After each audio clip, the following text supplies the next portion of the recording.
What happens when a black woman pays for the highest level of dignity, but is treated like she doesn't belong at all? That's the question echoing through the hum of Ameritrans Airways Flight 217, traveling from Los Angeles to New York. The cabin of business class was designed to whisper luxury. Polished cream leather seats, silver tray tables folded at the armrests, the soft clinking of crystal glasses filled with Bordeaux. Overhead, the light was golden and warm, casting a glow that made every detail shimmer like a carefully staged advertisement. The air itself carried privilege, the scent of roasted lamb, rosemary sprigs, and warm bread rising from the galley. For most passengers, this was comfort. For one passenger, it would become a test. Her name was Dr. Maya Carter. 39 years old, sharp buzz cut glinting under the cabin lights, a Cartier watch catching fire every time she adjusted her glass of water. On the surface, she was calm composure, the kind of calm that comes only after decades of being questioned in rooms where her voice and her face were rare. She sat in seat 3A with her posture straight but not rigid, a still presence against the hum of the engines. Around her, the stage was already set. Trevor Lang, a man in a grey tailored suit across the aisle, leaned back with smug confidence, as if the cabin itself had been built for him. Other passengers adjusted headsets or opened laptops, their bodies sinking into the illusion of belonging. They did not notice the storm brewing at 3A, or maybe they did, but chose not to see. Because what's coming is more than a service failure. It is more than a single insult. What's about to unfold is a collision between arrogance and power, between prejudice and principle, and the woman they assume is just another passenger will soon reveal herself as the architect of their undoing. For now, Maya waits, silent, watching. She knows timing is everything, and soon her silence will thunder louder than any raised voice. Have you ever been in a place where you paid to belong, but were made to feel like you didn't? Share your story in the comments, because stories like this remind the world that black women do not just survive bias, they transform it. The first round of meals began to glide down the aisle, each tray a carefully rehearsed performance of luxury. Silver cutlery gleamed, porcelain plates carried roasted lamb, golden potatoes glistened in butter, and sprigs of rosemary leaned like crowns atop the feast. Flight attendants leaned forward with polished smiles, presenting each dish as though bestowing a privilege rather than fulfilling a purchase. Across the aisle, Trevor Lang received his portion with the confidence of a man who had never been denied. He chuckled softly, swirling his wine as though it were liquid proof of his status. The cabin air filled with the savory perfume of lamb, mingled with the subtle oak of Bordeaux.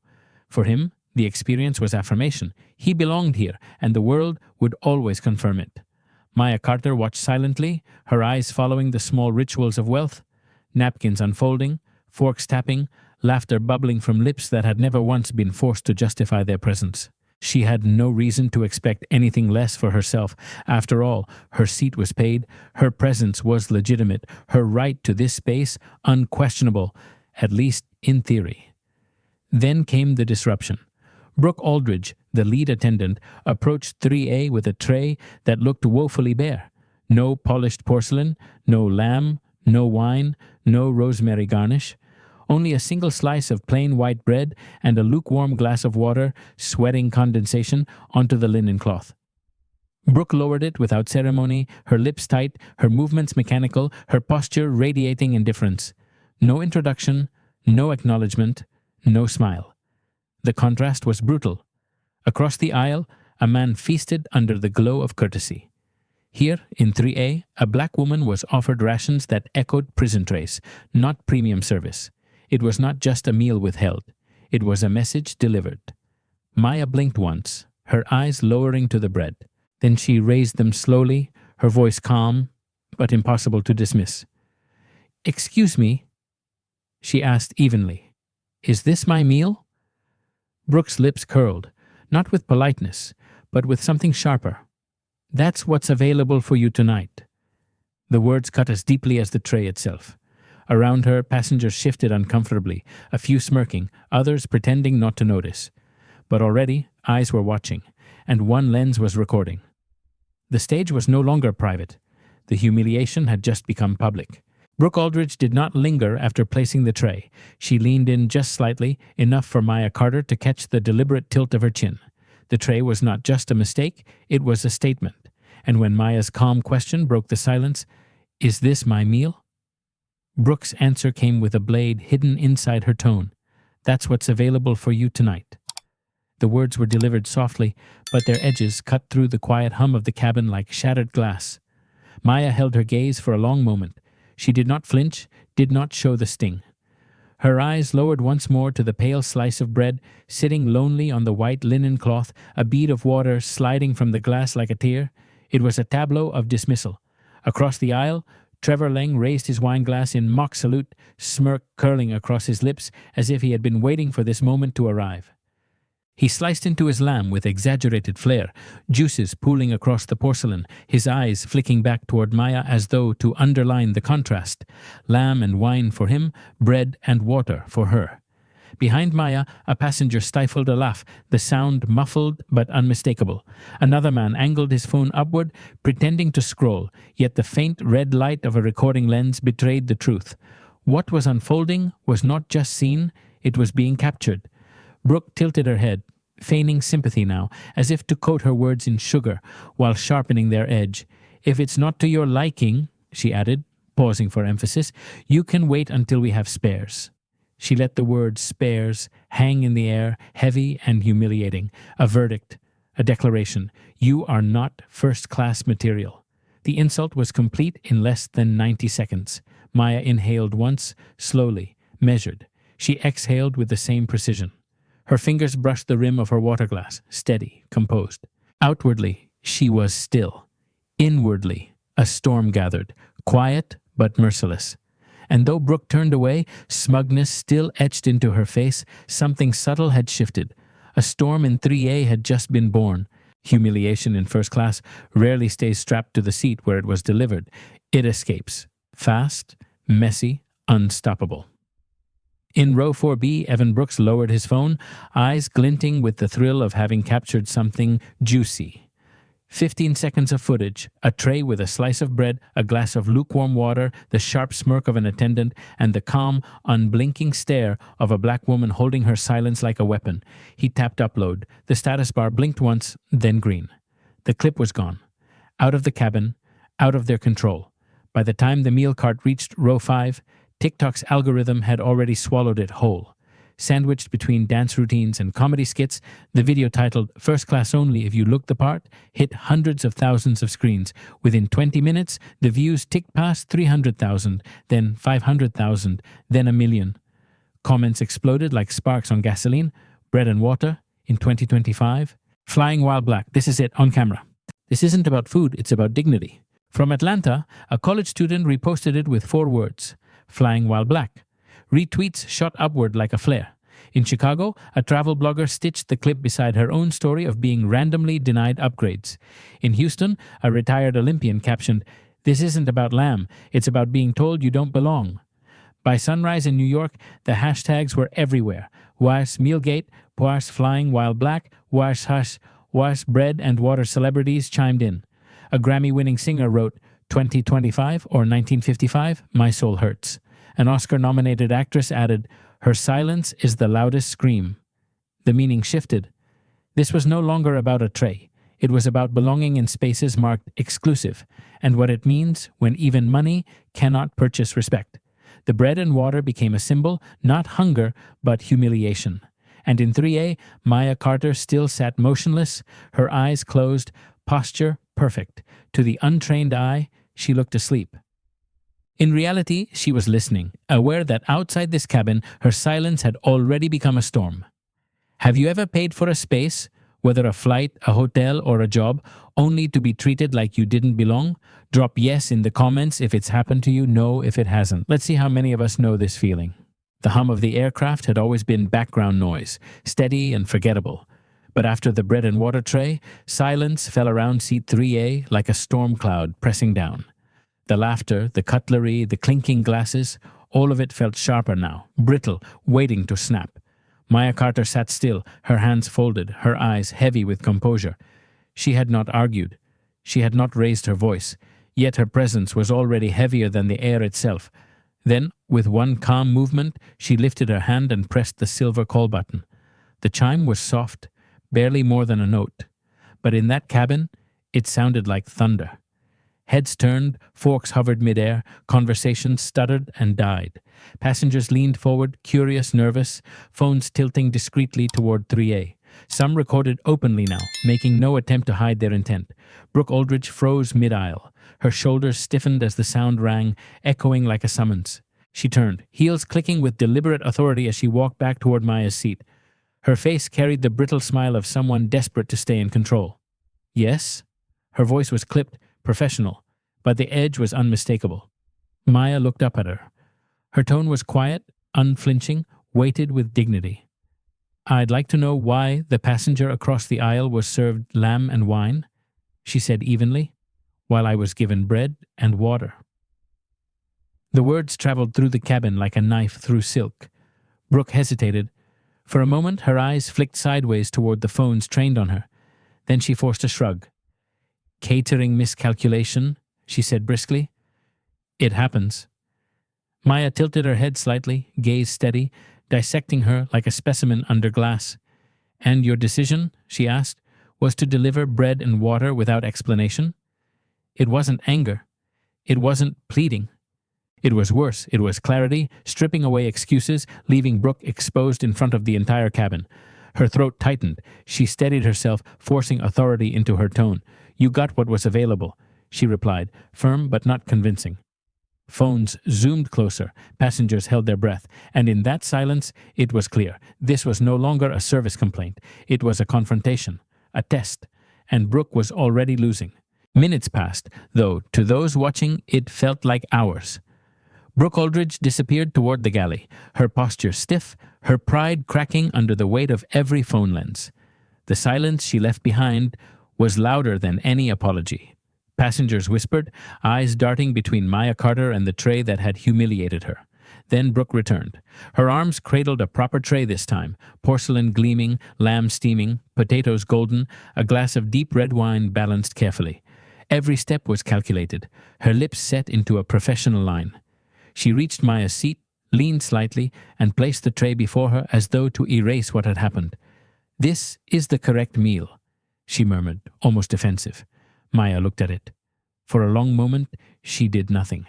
The scent of rosemary drifted upward, the wine catching the light like a ruby. To anyone else, it might have seemed like a victory. The insult corrected, the mistake undone. But Maya's eyes did not soften. Her voice was low, steady, and colder than the Atlantic rushing beneath them. Do you believe this fixes it? The words hung heavy. Brooke blinked, caught off guard. It's the proper meal, she replied, the tremor in her voice betraying her attempt at authority. Maya leaned back slightly, folding her arms. Proper meal? She repeated, each syllable sharp enough to cut. Then, after a long pause, she shook her head. Keep it. The cabin froze. A refusal, not from hunger, but from principle. Phones trembled in eager hands, recording every second. Passengers gasped softly, some whispering in awe, others in unease. This was no longer about food, this was about dignity. The untouched tray sat between them like evidence, and Maya's rejection was the verdict. She would not be appeased with scraps delivered late. By the time Brooke turned away, flustered and pale, the footage was already pulsing across feeds. Headlines would soon read, Passenger rejects airline's attempt at apology. And for millions watching, Maya Carter's 3 words, keep it, would become a rallying cry. By the time Brooke retreated down the aisle, her heels clicking like hammers, the cabin had turned into a theater. Every passenger was now both witness and participant, their phones raised, their feeds pulsing with the story unfolding in real time. Maya Carter's refusal, keep it, was clipped, subtitled, stitched into hundreds of posts before the plane even touched European airspace. The numbers surged at a velocity no PR team could contain. 2 million views, then 5, then 10. Hashtags multiplied like wildfire, yours keep it, Mealgate, flying while black. Memes flooded Twitter, bread rolls photoshopped onto airline ads, captions mocking first-class dining. Influencers went live, dissecting the video frame by frame. Celebrities joined in, their voices amplifying the storm. This isn't about food, one actor posted. It's about being told you don't belong, even when you've paid the price. At Ameritrans Airways Manhattan headquarters, the lights burned long past midnight. In the top-floor boardroom, screens glowed with graphs that looked like free-falling cliffs. Stock tickers bled red, complaint hotlines lit up with hundreds of new calls, Reddit threads unearthed old grievances, passengers sharing stories of similar dismissals. Harrison Kell, the CEO, slammed his palm on the conference table. "What do you mean 20 million views?" he barked. The head of communications swallowed hard. "Sir, it passed that an hour ago, and it's everywhere. TikTok, Instagram, Twitter, YouTube, we can't contain it." The COO's face was pale. "This isn't an isolated incident anymore. The world is treating it as systemic." Silence fell, heavy and damning. Every executive in the room knew the truth. They were not just fighting a PR storm. They were staring down an existential crisis. Meanwhile, high above the Atlantic, Maya sat unmoving, her arms folded, her gaze steady. To the crew, she was just one passenger refusing a tray. But to the outside world, she had already become a symbol. Do you think one person's calm defiance can really bring down an entire corporation? Comment yes if you believe it can, no if you think companies always find a way to survive. Morning light spilled across the glass towers of downtown Chicago, catching in the mirrored facade of Neuralink Dynamics, one of the fastest-growing medical technology companies in the world. Inside its boardroom, silence reigned as directors stared at a frozen image on the screen. A black woman in seat 3A, a tray of bread and water set before her, eyes steady, jaw clenched. Anna Sharma, Neuralink's CEO, tapped the table once, breaking the silence. "Is this who I think it is?" The CFO pushed a tablet forward. "Confirmed. That's Dr. Maya Carter, CEO of Carter Global Logistics. She's our primary candidate for the European expansion contract." The room froze. Everyone knew what that meant. Carter Global Logistics wasn't just another vendor, it was the backbone of Neuralink's upcoming billion-dollar product launch. Without her, shipments would stall, timelines would collapse, investors would panic. "She was humiliated on Ameritrans Airways," another director said grimly. "And it's viral. If she pulls out, the freight deal we just signed with Ameritrans collapses with her." Anna's gaze sharpened, steel behind her calm voice. "This isn't just an airline's mistake. This is a fracture that runs straight into our own pipeline." Phones buzzed across the table. News tickers blared in real time. Fortune 500 CEO denied first-class meal. Contracts under review. Investor chat rooms were already speculating. Stockholders whispered about whether Neuralink's expansion was safe. One young executive shifted uncomfortably. "If she withdraws cooperation, we don't just lose distribution, we lose credibility." Anna leaned back, her tone cold and decisive. "Then we prepare for both outcomes. Either we prove to Dr. Carter that Neuralink is not complicit, or we brace for collapse." Across the Atlantic, Maya Carter sat still, phone screen dark, as messages streamed unseen into her inbox. She didn't need to read them yet. She already knew the truth. The storm had moved beyond a cabin. Now it was shaking the foundations of billion-dollar boardrooms. By dawn in New York, the story had slipped free of corporate hands. It was no longer just a viral clip. It was a headline, a question, a reckoning. Every major network opened with the same frame. Dr. Maya Carter in seat 3A, bread and water before her, calm eyes staring down, an invisible verdict. "Outrage in the skies," one anchor intoned. "A Fortune 500 CEO humiliated in first class." On CNN, analysts debated live. "This is bigger than bad service," one insisted. "It's about who corporations believe deserves dignity." On MSNBC, a civil rights attorney leaned forward, her voice cutting through the noise. "When a black woman can pay thousands and still be treated as less than human, what chance does the ordinary passenger have?" The hashtags roared louder, and Flying While Black trended globally, joined by Copa Keep It and Copan Bread and Water. Instagram Reels stitched Maya's silent stare into montages set to haunting music. On Reddit, threads swelled with thousands of comments, travelers recounting their own quiet humiliations. Politicians joined the chorus. A senator from California posted, "Systemic bias isn't about intent, it's about impact, and the impact here is undeniable."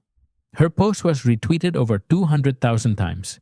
Another congressman demanded a Department of Transportation inquiry, declaring on live television, "Passenger dignity is passenger safety, and safety is not negotiable." Celebrities amplified the storm. A Grammy-winning singer wrote, "I felt this in my soul. Bread and water in 2025. We see you, Dr. Carter." A Hollywood star added, her silence was louder than any scream. Churches, classrooms, and dinner tables buzzed with debate. Pastors raised tablets mid-sermon, replaying the footage for their congregations. Professors turned it into a case study overnight. Families sat around their tables asking, would you forgive? Would you fight? And through it all, Maya Carter remained silent at 30,000 feet, her phone still face down on the tray. To her, the noise below was not a distraction, it was confirmation. The humiliation was no longer personal. It had become public justice. The wheels touched down at JFK with a low, vibrating thud.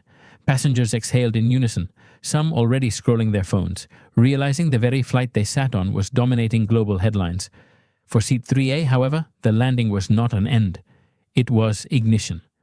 As the cabin doors opened, the jet bridge pulsed with chaos. Reporters swarmed forward, cameras flashing like relentless lightning. Microphones stretched toward the single figure every outlet wanted. Voices overlapped, frantic. Dr. Carter, is it true you were denied a proper meal in first class? Are you pulling your contracts with Ameritrans? Was this discrimination? For a moment, Maya Carter simply walked, posture straight, calm as ever. Each step carried the weight of authority. She stopped at the crush of cameras, raised one hand, palm outward. Instantly the shouting died. Even silence seemed to lean in closer. Her voice was low but steady, every syllable deliberate. Last night, I was served bread and water in a cabin that promised dignity and care. That moment was not about hunger. It was about assumption, about who you believe belongs. Gasps rippled through the crowd. The microphones edged nearer.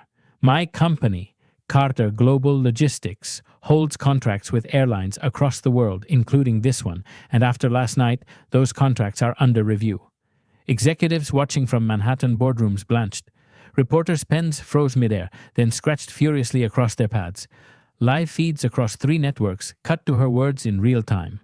This decision will cost more than one meal. It will cost millions in revenue and billions in trust, because prejudice is not a service failure. It is a business failure. The crowd erupted. Some shouted follow-up questions. Others simply stared, stunned by the calm finality in her voice. On Twitter, the phrase prejudice is a business failure spiked to #1, trending within minutes. On TikTok, the clip was replayed with captions like, she didn't yell, she didn't beg, she dismantled them with facts. Even passengers from Flight 217, now waiting at baggage claim, refreshed their phones to see themselves reflected on breaking news banners. Their whispers carried awe. She really said it. Maya lowered her hand, gave no smile, and walked on. Behind her, the frenzy roared. Ahead of her, the reckoning deepened. If you were Maya, what would you choose after such humiliation? Pursue justice no matter the cost, or offer forgiveness to push for reform? Comment below, justice or forgive. On the 42nd floor of Ameritrans Airways Manhattan headquarters, the boardroom looked more like a war bunker than a corporate suite. Screens lined the walls, each glowing with breaking headlines, plunging graphs, and a live feed of Dr. Maya Carter's statement replayed on loop. CEO Harrison Kell stood at the head of the table, his tie loosened, face pale, eyes bloodshot from a night with no sleep. Contracts under review, he muttered, the words dry in his throat. She controls 3 of our largest freight deals. If we lose her, the CFO finished grimly. Neuralink pulls out, and with them every downstream partner. We collapse. The head of communications adjusted her glasses, voice tight with panic. Sir, we've already lost 12% of market value in pre-market trading. Investors are demanding answers. The press wants a statement within the hour. Kell slammed his palm against the polished table. Water glasses rattled. We'll issue an apology. Full-page ads, live interviews, whatever it takes. But the COO shook her head, her voice sharp. It's too late for spin. Reddit threads are surfacing old complaints. People are posting crew rosters, pointing out this wasn't an isolated incident. The world thinks it's systemic. Silence spread across the table, thick and damning. On the screens, hashtags swirled in real time. Kakean Mealgate, Hakai, Keep It, Hakai, Flying Wild Black. Beside them, news anchors analyzed stock collapses and lawsuits. Civil rights attorneys debated corporate liability on primetime. Regulators announced preliminary inquiries. One director buried his head in his hands. We're not dealing with a PR problem, he said quietly. We're dealing with survival. Kell looked around the table, sweat beading at his temple. His voice cracked, desperate. Then find her. Fix this. Pay whatever it costs. But even as he said it, everyone in the room knew the truth. This was no longer theirs to fix. The power had already shifted out of their hands into hers. And somewhere over the city, Dr. Maya Carter was no longer just a passenger with a tray. She was the fulcrum on which Ameritrans's future now balanced. By the time the New York Stock Exchange bell rang, the storm had already crossed from headlines into hard numbers. Traders crowded around glowing terminals, their screens painted in streaks of red. Ameritrans Airways, once a symbol of stability, was in freefall. Within minutes, the stock plummeted 12%. Billions of dollars in market value evaporated before most employees had even reached their desks. On cable news tickers, the numbers scrolled like a death sentence: 7%, 10%, 12%. Analysts' voices overlapped, urgent, panicked. This is not just a service issue, one financial anchor declared live on Bloomberg. This is reputational collapse colliding with revenue. When prejudice becomes public, trust becomes toxic. Investors flooded hotlines, demanding clarity. Emails poured into Ameritrans Investor Relations office. What steps are you taking to secure partnerships? Is Carter Global Logistics pulling out? Do we need to move our capital now? In London, early traders dumped Ameritrans shares, sparking a contagion that spread to European markets. Rival airlines scrambled to distance themselves, issuing press releases promising zero tolerance and independent reviews. Their stocks rose modestly as Ameritrans imploded, capital fleeing like water through broken glass. Behind the chaos, hedge fund managers whispered grim predictions. If Carter Global Logistics cancels even one contract, Ameritrans loses 20% of freight revenue overnight. Another added, and if Neuralink follows, they're finished. Meanwhile, hashtags on Twitter bled into financial commentary.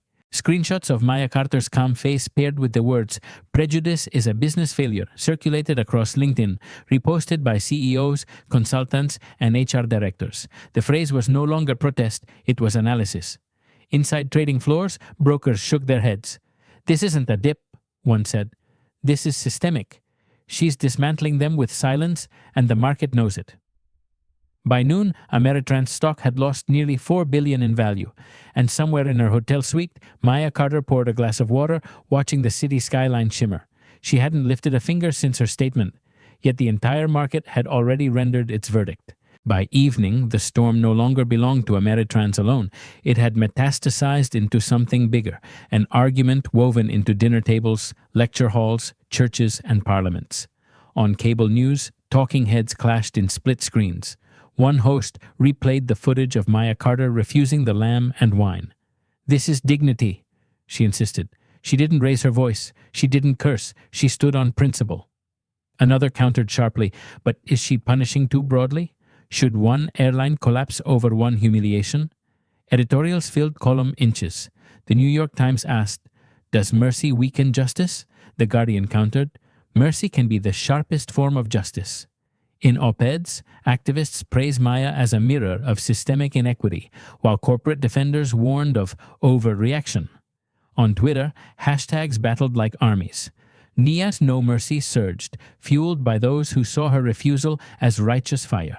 Choose Grace rose in opposition, urging forgiveness for the sake of progress. Instagram Reels contrasted Maya's silence with clips of apologies from Ameritrans executives, daring viewers to pick a side.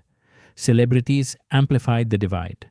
A best-selling author tweeted, "Her silence was louder than rage. This is history." Meanwhile, a billionaire investor warned, when emotion dictates markets, everyone loses. Ordinary people joined too. In Atlanta, a church congregation stood mid-sermon, clapping as their pastor replayed Maya's words. In Los Angeles, university students held a teach-in, debating systemic bias late into the night. Families around kitchen tables argued, would you forgive? Would you fight? And through it all, Maya Carter herself stayed silent. In her suite overlooking Manhattan, she ignored the endless buzz of her phone. She understood the truth. The debate was no longer about her alone. It was about what the world expected from her next move. If you were Maya, which path would you take? Comment, "No mercy," if you believe firm justice is the only answer, or choose grace if you believe forgiveness opens the door to real change. By the end of the week, the storm had moved from living rooms and lecture halls into the very corridors of power. Washington could no longer ignore it. The footage of Maya Carter's bread and water tray was replayed in a congressional hearing room, projected 10 feet tall on a wall meant for legislative charts and budget graphs. Senators leaned forward, their expressions grave. One pointed to the frozen image. Maya's composed stare above the pale slice of bread and asked the question that cut through the chamber. If a Fortune 500 CEO can be treated this way, what chance does an ordinary passenger have? The room fell silent. The question required no answer. The silence itself was indictment. Officials from the Department of Transportation and the FAA sat under oath, their voices tight as they faced the committee. "We are reviewing patterns of discrimination in first-class service," one admitted. Another added bluntly, "Passenger dignity is passenger safety, and safety is not negotiable." Outside the chamber, protesters gathered on the Capitol steps, holding signs that echoed Maya's words. Prejudice is a business failure. Their chants rolled through the streets of D.C., captured live on evening news feeds. Across the Atlantic, Brussels responded too. The European Commission convened an emergency session declaring mandatory audits for every carrier operating within the bloc. Passenger dignity, the commissioner said, her voice like steel, is not an optional upgrade. It is the baseline of safety. In Montreal, at the headquarters of the International Civil Aviation Organization, delegates from over 100 nations rose in somber applause after a delegate from Africa spoke plainly. For decades, our travelers have been treated as second class in first-class cabins. Today, the world has seen what we have lived. The ripple had become institutional. Airlines scrambled to issue new promises. Lobbyists whispered about overreach. But no one could deny the truth. This was no longer a Ameritrans scandal alone. It was an industry on trial, and at the center of it all remained one woman in seat 3A whose silence had summoned governments to attention. From Washington's marble halls, the storm rolled outward across continents. In Tokyo, the Minister of Transport stood before flashing cameras declaring, "No passenger, regardless of race, gender, or wealth, will ever be treated as less than human in our skies."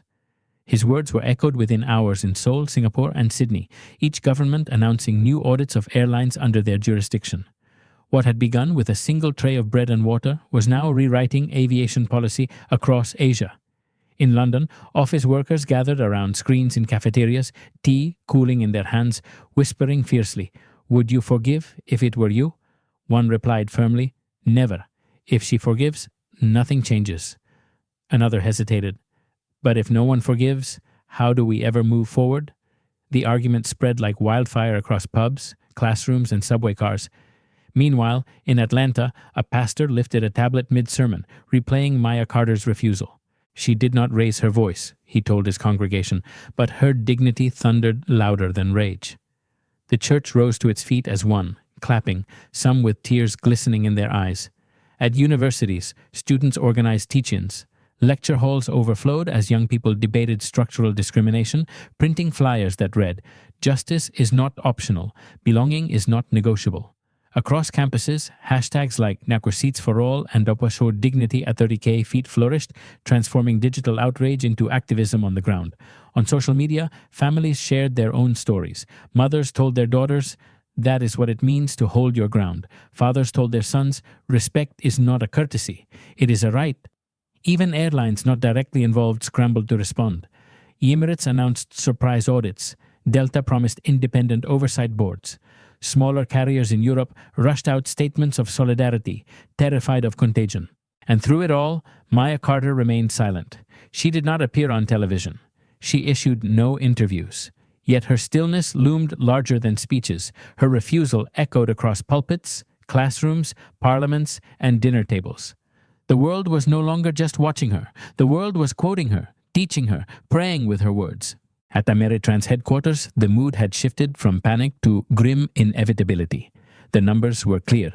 Billions wiped away in market value, lawsuits multiplying, regulators circling. Survival demanded sacrifice, and the board knew it. The first heads to roll were obvious. Brooke Aldridge and the entire crew of Flight 217 were terminated in a terse, clinical announcement. Effective immediately, the staff involved have been dismissed for violations of professional standards. The statement was brief, bloodless, but it only sharpened public scrutiny.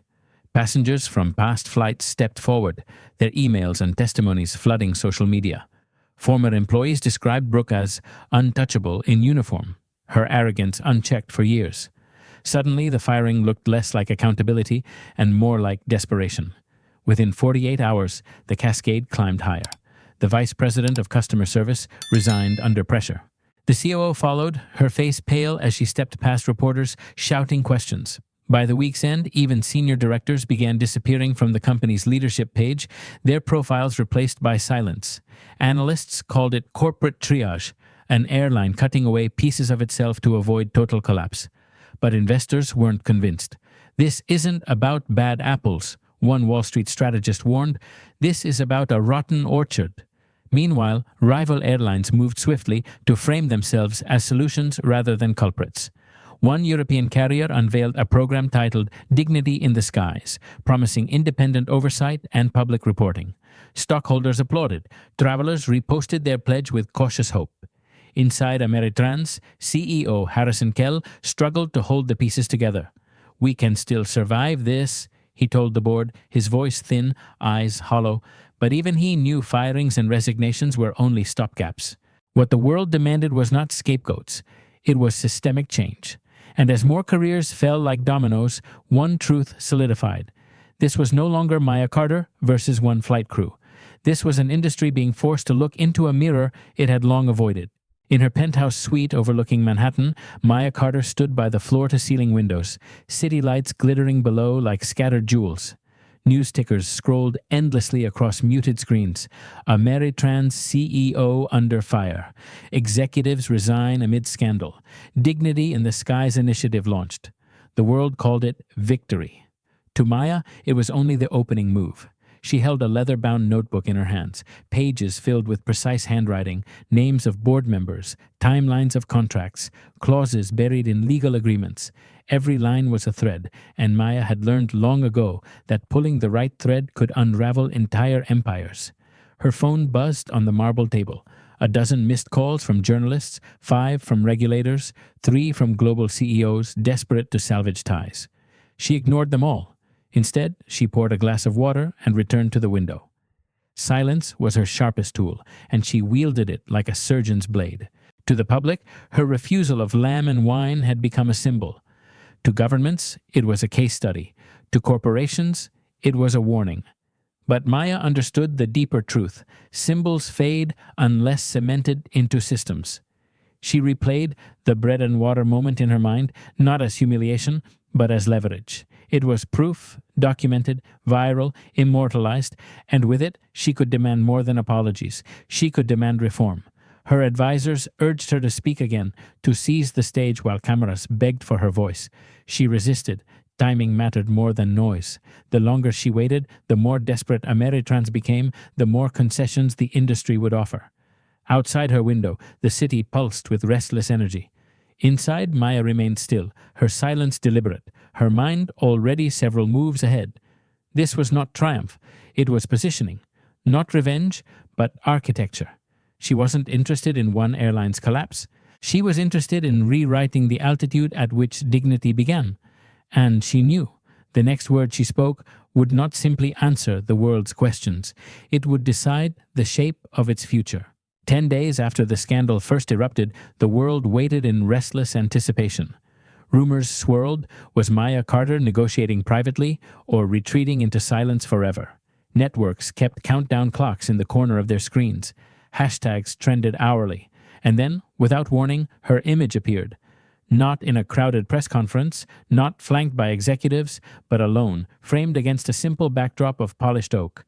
A single glass of water beside her. The live stream count surged. 1 million viewers, then 5, then 12. Maya's voice was calm, her gaze steady. "I have remained silent," she began, "because silence is sometimes the sharpest teacher. But today I will speak, not for myself, but for every passenger who has ever been told in ways subtle or brutal that they do not belong." The chat exploded with comments, hearts, fists, fire emojis. She continued, "This is not about one tray or one airline. This is about a system. And systems do not change with apologies. They change with accountability." She unfolded a sheet of paper, its edges crisp, her handwriting precise. Here are my conditions for continued partnership with Ameritrans, and for any airline that wishes to carry Carter Global Logistics cargo. 1. Independent audits of service bias, published quarterly. 2. Mandatory bias and dignity training for all staff. 3. A passenger hotline, overseen by regulators, to report discrimination directly. 4. Executive accountability, measured not in words but in bonuses, contracts, and terminations. Her voice did not rise. It did not need to. Each condition landed like a gavel strike. These are not requests, they are requirements. Compliance means partnership. Refusal means collapse. Across boardrooms, executives paled. Investors leaned forward. Regulators scribbled notes furiously. Maya placed the paper down, folded her hands, and ended with finality. The sky does not belong to airlines. It belongs to people. And in that sky, dignity will not be optional. The live stream counter hit 20 million. The comments roared. The world had been given its blueprint. Do you agree with Maya's conditions for reform? Comment yes if you believe they're necessary for change, or no if you think she's demanding too much. The live stream was barely over when Ameritrans' boardroom filled again, executives pale, ties loosened, eyes haunted by sleepless nights. The screen at the head of the table still replayed Maya Carter's words. These are not requests, they are requirements. CEO Harrison Kell slammed the remote down, his voice hoarse. She's holding us hostage. But no one around the table agreed. The COO's hands trembled as she adjusted her notes. No, she's holding up a mirror, and the world is watching whether we flinch or face it. Silence fell. For the first time, no one dared to contradict her. Across the industry, rival airlines convened emergency calls. In London, British carriers debated whether adopting Maya's 4 conditions could be turned into a competitive advantage. In Dubai, an executive leaned back in his chair, muttering, "If we don't sign on, we'll be painted as guilty. If we do, we admit the system was broken all along." On Wall Street, analysts sharpened their verdicts. "Compliance will cost millions," one declared on CNBC. "Non-compliance could cost billions." Investors listened closely, their money flowing toward whichever companies appeared most willing to bow to Maya's blueprint. Ameritrans' legal counsel cleared his throat, voice dry. "If we resist, Carter Global Logistics withdraws, Neuralink follows, the freight division collapses, passenger trust will not return. This airline will be finished." The CFO whispered the unthinkable. "Then we have no choice. We accept." But Kell leaned forward, eyes wild. "Accepting means admitting she owns us. It means giving her the reins of this company." The room froze. No one said it aloud, but they all thought the same thing. She already did. Beyond Ameritrans, entire alliances of airlines hesitated. Governments watched with pens poised, regulators ready to enshrine her conditions into law if the industry resisted. What began as humiliation on one flight had now become a question of sovereignty. Who controlled the skies, corporations, or the people they served? And as dawn broke over Manhattan, one truth settled over the industry like fog. The power no longer sat in boardrooms. It sat with the woman in seat 3A, whose silence had become the loudest sound in aviation history. The boardroom curtains were drawn back, the skyline of Manhattan a jagged silhouette against the morning sun. A long mahogany table stretched across the room, polished to a mirror sheen, but no reflection could soften the tension that clung to the air. At its center sat a document. 4 crisp pages, each line echoing the demands the world had memorized. Independent audits, bias training, a regulator hotline, executive accountability. Cameras crowded the back wall. Networks had been invited, not by Ameritrans, but by regulators who insisted on transparency. The livestream counter ticked upward relentlessly. 2 million, 5 million, 12 million. Every passenger, every shareholder, every regulator was watching. Harrison Kell, CEO of Ameritrans, stood stiffly, his jaw clenched, his hand hovered above the pen, trembling.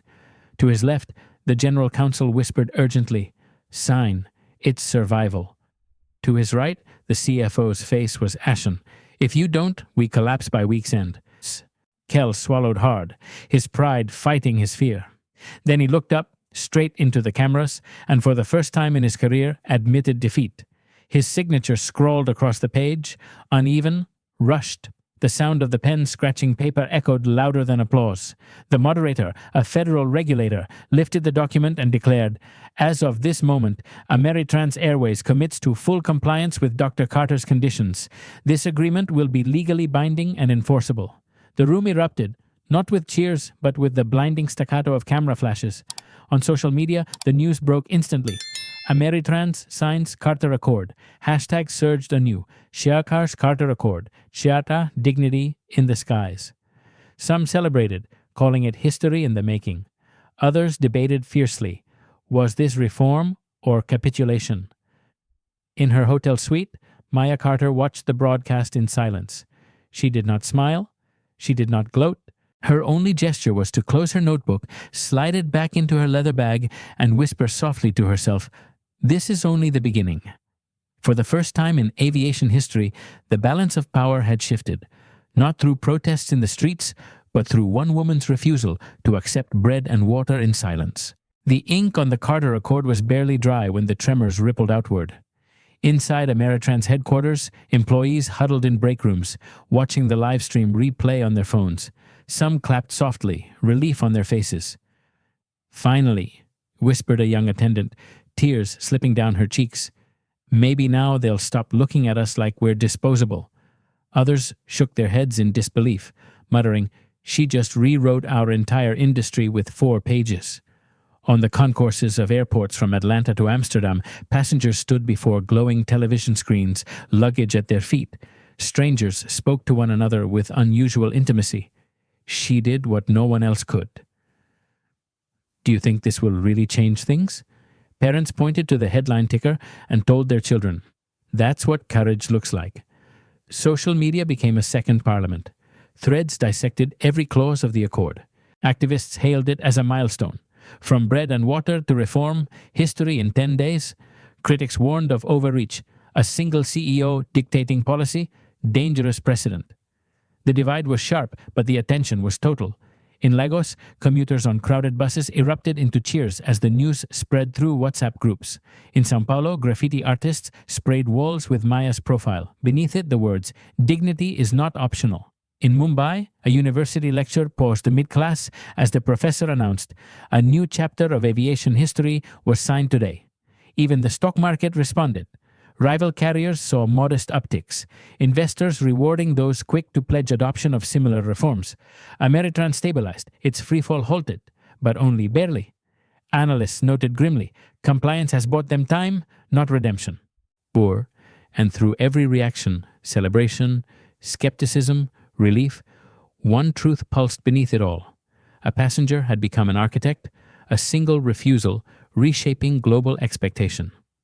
In her suite, Maya Carter remained as she had been from the beginning, quiet, deliberate, listening. She understood the accord was not an ending, but a crack in a dam. The flood had only just begun. 3 months later, the skies looked different. At Ameritrans, new posters lined every gate and lounge. "Dignity in the skies, our commitment, your right." The words were not marketing fluff anymore. They were survival. Quarterly audits, once buried in back offices, were now published openly online. For the first time, passengers could track bias complaints the way they tracked flight delays. The numbers told the story. Complaints of discriminatory treatment had dropped by nearly 70%. Customer satisfaction scores, once stagnant, climbed 25%. Rival airlines rushed to replicate the Carter Accord, announcing their own transparency initiatives. What began in one cabin had spread across continents. In classrooms, professors taught it as the Carter case, a lesson in corporate accountability. In churches, pastors reminded their congregations, sometimes the most powerful protest is the refusal to accept less. On trading floors, analysts coined a new term, Carter risk, the danger of ignoring dignity until it topples balance sheets. For Maya Carter, the spotlight had dimmed, but not her influence. She appeared rarely, always measured, always calm. When she did speak, her words carried the weight of precedent.